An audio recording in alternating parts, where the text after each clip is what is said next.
So these ride-on brush cutters are really simple to operate, but like everything else in life, if you don't know, you just don't know.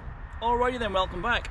And thanks for checking in with me, Nathan, here at Lewis Garden Services, based down in, well, a not so sunny South Wales this morning. We're into December now, and we're due for a cold snap. So yeah, it's gonna be collars right up. Cement lorry. So I'm just going to give you a rundown on the basic controls of a ride-on brush cutter. This is the Etesia, I think it's the 95, AK95, you can probably see it on the front more than me if it's still on there. Now I went for Etesia because I've got quite a few of their smaller mowers, I'm a fan of the brand, and I know they're kind of built to last, so I went with the Etesia Attila. So Etesia, if you are watching, next time you have a demo day or something going on, please give me an invite. Yeah, this is a blatant ask to come and join one of your days. If you do have days, you might not have days. Anyway, I'd love one. Get me in there. Right, let's have a look. Right, as standard to a lot of these machines, it has cleated tyres, solid deck, more chunky tyres. Okay, so engine's a Kawasaki, easy oil check. On this one you've got an easy fuel gauge there.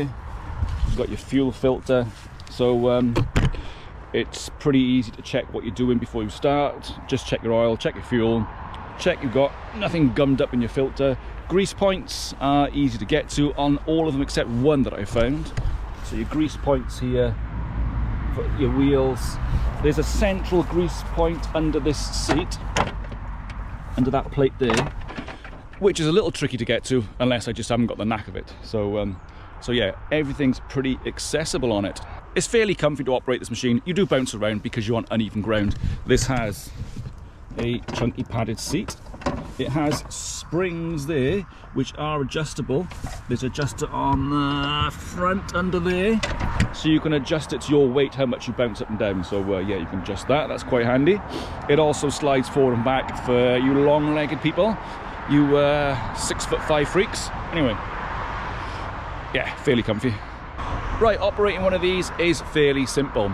There's a seat on it, as you can see, and yeah, there's a safety switch under there just to make sure your arse is in the seat before it'll start. Deck height adjustment, blade engagement, fuel on and off,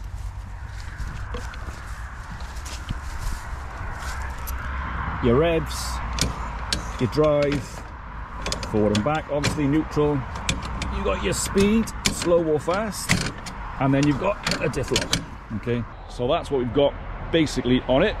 Once you get yourself into the seat, this is me sitting down. If you have a boss that likes to get you out early in the morning or working late at night, you do have lights to see where you're going. But also, say you get invited to a Mario Kart fancy dress night. Imagine turning up on this, skidding around the corner, throwing bananas with your lights on. They would love it. Right, there are a couple of features to start this thing. This is your foot brake. You won't need that very often because your hydros will stop you as you just put it back into neutral from forward or reverse. But that has to be locked off before it'll start. You then obviously got your choke. If it's cold, that's your choke, you pull him out. Once your choke's out, you give him a bit of this. And then your choke goes in.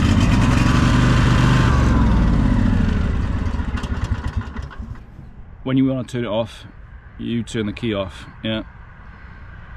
For the next bit, I'm going to pretend that the engine's running, so let's pretend that's happening, because otherwise I'll be talking to you about what I'm doing and you're not going to be able to hear what I'm doing, right? So, jigger, jigger, jigger, the old engine's running.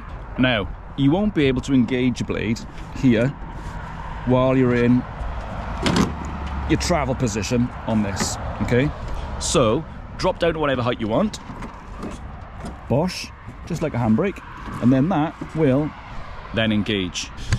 Now that blade engagement has a kickback feature. I'm calling it a kickback feature. It could be called something totally different. So when you do hit something that's real hard, and obviously you've got your swing tips, which will save too much damage to the machine, but also, bang, that'll just fire back. So that'll just save the machine for when you're trying to push over something that's just a little bit too much to cope with.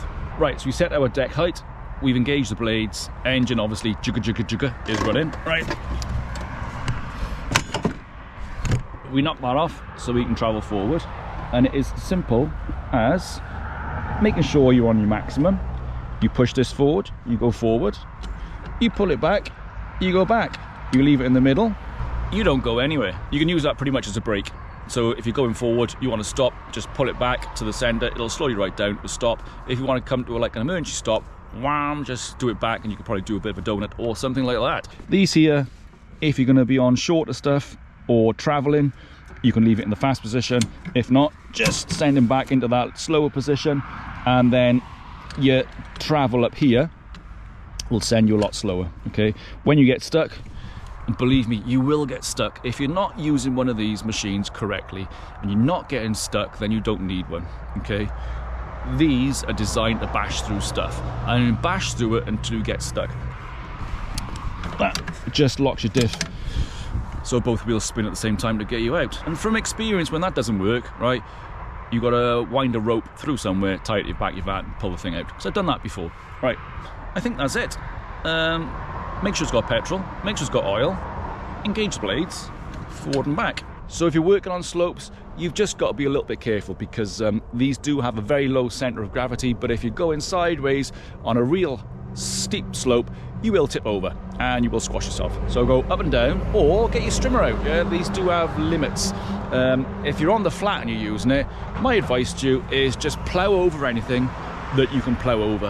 And if it doesn't push it over the first time, hit it a bit faster again, you might get over it a second time. But as a rule of thumb, if you can get over it, it will cut it, right? And that's just what they're designed for. I never buy machines and abuse them. I always like, oh, I've got to look after that, I'm not going to spoil that. This thing, I'm like, right, let's bash it over it. And I've done a previous video on why I bought this. You can see that here somewhere.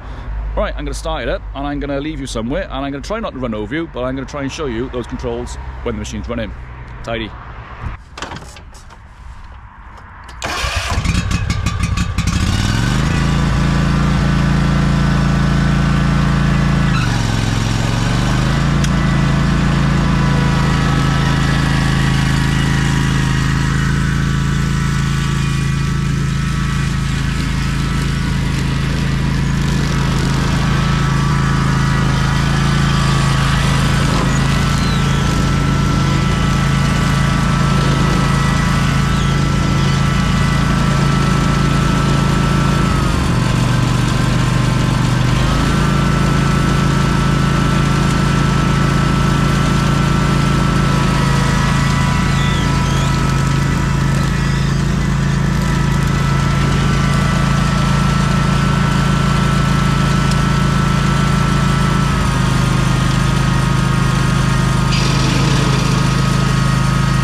Right, easy, innit? I'm going to put you somewhere, again, hopefully out the way this time, so we'll forget where I've left you. And I'm just going to cut this bit of orchard. We was in here on the hottest day of the year. I'll put a video to that at the end of it. Try and watch that, it's a bit of fun. Yeah, we was in here on the hottest day of the year. This is maybe, I don't know, 4 or 5 months later, I forget. But we're in here for a final cut just to get down for winter. This is a lot shorter than when we was in here last time. The last time was a bit of fun, a nice challenge for it, but took me a bit longer than I thought last time, so we'll see how it gets on. Anyway, right on brush cutters, real simple to operate, real simple to use, and years ago I'd have struggled to push one of my smaller mowers over here. I would have done it with an Etesia Pro 46. Would have took me a while, or a bit longer, I'd probably trimmed it. But yeah, it's a right old faff in it. But if you can afford to get one of these, get one, and you'll soon pick up work for everything. I always find if you buy kit, you will find jobs to use that kit for, to a certain degree. Some things get used more, some things do become a bit of an ornament. It's quite comfy. I'd sit in there, out the way, down in the shed, pretending I was busy. That would be my go-to for sitting on. Anyway, I'll leave you by here and cut some grass. Thanks for watching. Like the video if you can, if you liked it. And if you haven't subscribed, do us a favour, do the old subscribe thing. It's easier if you're watching.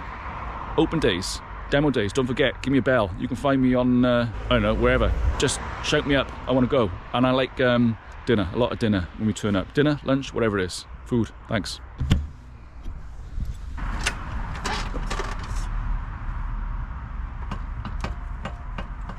Christmas songs in my ear.